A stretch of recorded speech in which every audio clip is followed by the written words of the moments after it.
Hi, I'm Christina, and I'm 25 years old. I tend to keep to myself a lot, even though I have a job and I'm not going to school. My family, especially my brother, might think I'm lazy because of this. How did I end up like this? Well, it all goes back to when I was in middle school. I've never really trusted people, and that started because of some tough times I had in middle school. Even though I say I don't trust people, there are many reasons why I feel this way. One big reason is that I felt ignored. I'm not exactly sure why, but it seemed like people didn't find me interesting because all I cared about was machines. I've always loved working with computers and I was really good at it. This made me helpful at home. But soon, my grades started dropping because I spent more time with computers and with friends. My parents got worried. By the time I finished elementary school, they were scolding me, asking how long I was going to keep playing with machines. As I moved through middle school, with my parents always scolding me, I started to think maybe I shouldn't be doing what I liked. So I started to spend all my free time alone in my room, away from everyone. I cut off contact with the outside world. This made people at school think I was weird or even dangerous, and I ended up being isolated there too. My only friend during this tough time was my brother Keith. He always knew how to encourage me and make me feel better. With his support, I managed to finish school. But I didn't go to high school. Instead, right after finishing middle school when I was about 16, I started doing jobs that I could do on a computer from home. I worked part-time and used the money to buy old computers. I would take them apart and rebuild them from scratch. This hobby of mine paid off. By the time I turned 20, I was able to build computers that I could sell. Things changed quickly when I started a business selling affordable computers. Soon, I became well known. By the time I was 25, I had made a small fortune.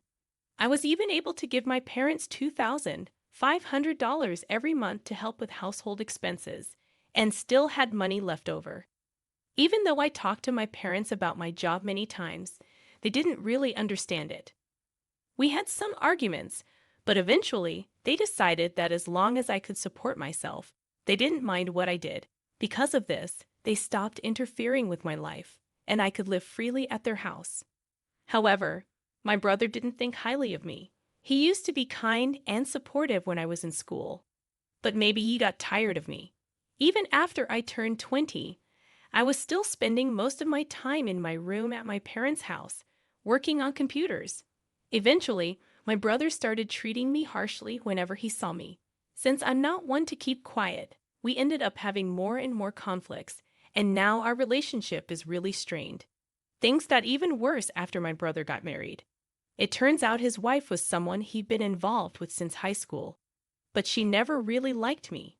She didn't like the idea of being my sister-in-law, and it seems like she influenced my brother against me. Because of all this ongoing tension, I started being seen as a problem in our family home, even though I mostly stayed in my room. It felt like I was being attacked with constant hostility, which was a stark difference from my parents' concerned words. Our home, which used to be a safe and comfortable place despite the criticisms, suddenly felt like a place full of enemies. I no longer felt comfortable there, and I noticed my parents slowly siding against me and my allies disappearing one by one. Even though I was making enough money and contributing to household expenses, my brother and sister-in-law still saw me as a freeloader. They didn't understand what I was doing with my computer work. Slowly, they started saying things like they wanted to kick me out of the family home and live there themselves. Feeling completely estranged from my brother and his plans, I figured leaving wouldn't make much of a difference. If I left, I wouldn't have to keep contributing to household expenses, so I could save that money instead. It seemed like a silver lining in a way. As I was thinking about leaving, my brother suddenly brought up inheritance. He thought I was able to live comfortably because our parents had money. So when the topic of me leaving came up, he basically told me to give up my claim to any inheritance because they would take care of our parents. But what he didn't understand was that the reason our parents could live comfortably without working was because of the money I was providing for living expenses. I didn't think they could keep living like they were without that money. But to my brother, I was just a burden in my room. I was ready to leave, but I wanted to confirm one last time if my brother was okay with it. When I asked him, he just laughed and told me they would be glad if I left already. I realized once again how little my brother understood me. He just didn't get it. I felt sorry for him and his wife, which made me more determined to leave our family home. A few days after my brother told me to leave, I was still staying in my room. But during this time, my brother and his wife were relentless in their efforts to get me out. They kept knocking on my door, stopped providing meals for me, and even told me to do my own laundry. But these were all things I would have to do if I lived alone anyway, so I didn't find it too troublesome. I wasn't just sitting back and accepting what they said. I felt like they were unfairly taking my place away from me, so I decided to prepare for some revenge. I'm good with machines, and my brother seemed to forget that. He didn't realize the power I had with access to a computer. I wasn't going to quietly leave just because he told me to. In my brother's eyes, his marriage and me being a shut-in sister was the only chance for our parents to see a grandchild. Knowing that my parents were blinded by this and even approved of me leaving, I decided to set a trap that would activate when I left the house. Finally, I found a new place to live, finished all the necessary procedures, and was ready to leave my family home. Just before I left a harsh message for my parents and brother. I reminded them of all the ways I had been providing for the family and accused them of forgetting all the good I had done. I wanted them to realize who the real problem in our family was. My parents seemed surprised for a moment, but they probably believed my brother would somehow manage. In the end, they just brushed off my words as bitterness. I'm sure they didn't take me seriously, but I thought it was better that way for now, so I decided to go ahead and leave the house. I brought a lot of equipment from my family home and bought more items as well as furniture and appliances. I set everything up the way I liked, decorated the place with my favorite style, and made it super cozy. I found myself working even better than before. Living alone was scary at first, but it turned out to be really easy. The locals were friendly, and life was surprisingly comfortable. Since leaving my family home and doing everything on my own, I've been having a great time, experiencing new things. But then, I got a call from my mother. She asked if I did something to our machines. "What do you mean?" I asked. "There's something wrong with the computers and electronics," she said. I had no idea about that. I used to take care of them for free because we were family. But since they treated me badly and kicked me out, even if they're my parents, they'll have to pay the regular price. They accused me of being greedy and asked for a discount, but I refused. I thought to myself, at least my friends don't treat me like this. I was relieved that another trap hadn't been sprung, but I still had to handle the situation with my mother. However, my mother didn't seem to like my reaction. She hung up abruptly, almost like a petulant child. Then she sent me a spiteful email, saying something along the lines of "mean kids lose their friends." It made me wonder who the real adult was in this situation. Honestly, her behavior seemed self-centered, if not downright selfish. As for what I did to the family computer, I simply reverted all the adjustments I had made for free back to their original state. I bet to someone who doesn't know much about computers, it probably seemed like the computer started malfunctioning on its own. When I told them to contact the company to fix it, they threw a tantrum. But I expected as much, so I decided to leave it be. 6 months after being kicked out of my home, just as I was starting to settle into living alone, my father called me. "I hate to ask, but can you lend me some money?" he said. "Excuse me? Lend you money? What do you mean?" I replied. "Well, your brother and his wife have been spending recklessly. They seem to think we're rich, and it's nothing but complaints from them. They're always asking for money to buy this or go there." I had no idea about any of this. Why do you always come to me with everything? I mean, I've heard of daughters who live alone sending money home, but parents asking their children for money. Isn't that something you're supposed to do out of generosity? "That's easier said than done," he admitted. "Well, even $500 would help," my father persisted. "I'm not giving you anything. I won't lend you money either. I have no intention of helping you out financially anymore. Of course, if you pay me for my services, I'll work on your machines, I replied calmly. You've really become stingy. I guess what Mom said was true, he grumbled. During my unemployed years, he had the nerve to say things like, You used to do whatever you wanted at home, but I didn't care. I just hung up. My father didn't send any emails, but he started calling me more than twice a day. I thought, what troublesome parents I have.